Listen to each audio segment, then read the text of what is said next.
Laymen's evangelical fellowship స్థాపకులు కీర్తిశేషులు ఎన్ దానియేల్ గారు 1955వ సంవత్సరం మార్చి 23వ తేదీన చేసిన ప్రసంగం. రోమా పత్రిక 10వ అధ్యాయము 14-15 వచనాలు. ప్రకటించువాడు లేకుండా వారెట్లు విందురు?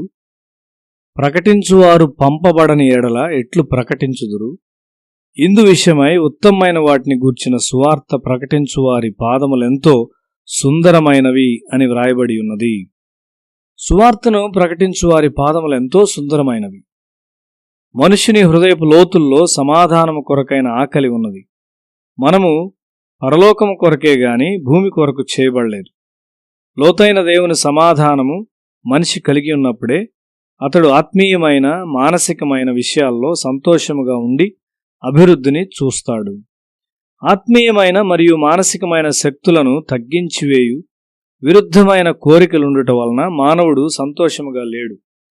మానవుడు దేవుని ఎరుగకపోవటం వలన ఆయన సృష్టించిన ఐక్యపరచబడిన వ్యక్తిత్వమును పోగొట్టుకున్నాడు. సొంత భావాల్లో అతడు పెరిగి స్థిరపడినప్పుడు అతడు దేవుని నుండి వేరుపరచబడి ఒక అస్థిరమైన స్థితిలో తనను తాను కనుగొని త్రోసివేయబట్టకు సిద్ధంగా ఉంటాడు. కాబట్టి అతడు భయములో జీవిస్తూ ఉంటాడు.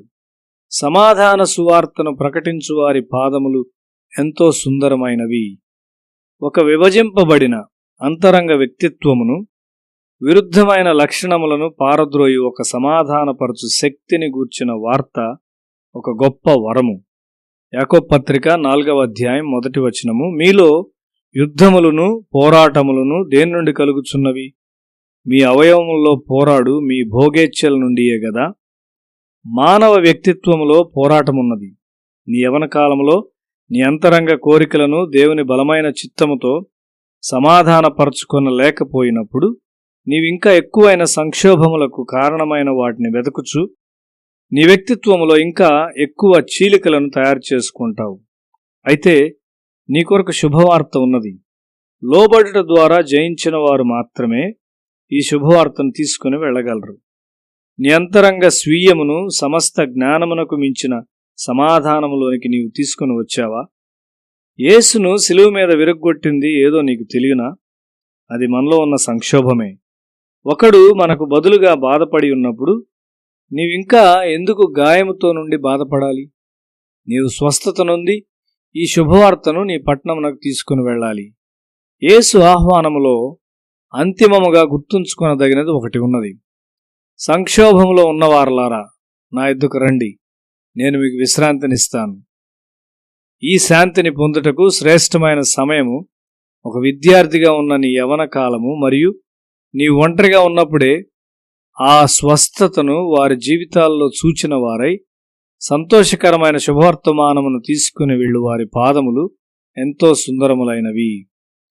పురాతన కాలంలో గొప్ప యుద్ధముల్లో జయించిన తరువాత మనుషులెంతో గొప్ప సంతోషముతో వారి పట్టణములకు పరిగెత్తుచు ఆ వార్త అంతటా ప్రకటించేవారు. క్రైస్తవ జీవితంలో జయమున్నది. చుట్టూ ఓటమి మరియు ఓడిపోయిన వ్యక్తిత్వం గలవారున్నారు.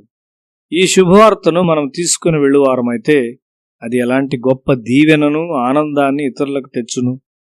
ఈ శుభవార్తను మోయువారు స్వయంగా దాన్ని కలిగిన వారు కాబట్టి ఒక గొప్ప దీవెనగా వారు ఉంటారు. పేతురు ఈ అందమైన పాదములు కలిగి ఉన్నాడు. ఎందుకనగా అతడు ఆ శాంతిని కలిగి ఉన్నాడు. సాధు సుందర్ సింగ్ ఆ పాదములు కలిగి ఉన్నాడు. ఎందుకనగా అతడు ఆ శాంతిని కలిగి ఉన్నాడు. అతని ముఖములో దాన్ని నీవు చూడగలవు. నీ పాదములు అందంగా ఉన్నాయా? మనము జయించుటకు సృష్టింపబడ్డాము కానీ దిగజారుటకు కాదు. యోహాను రాసిన మొదటి పత్రిక 4వ అధ్యాయం 4వ వచనము, మీరు దేవుని సంబంధులు, మీలో ఉన్నవాడు లోకంలో ఉన్నవాని కంటే గొప్పవాడు గనుక మీరు వారిని జయించి ఉన్నారు.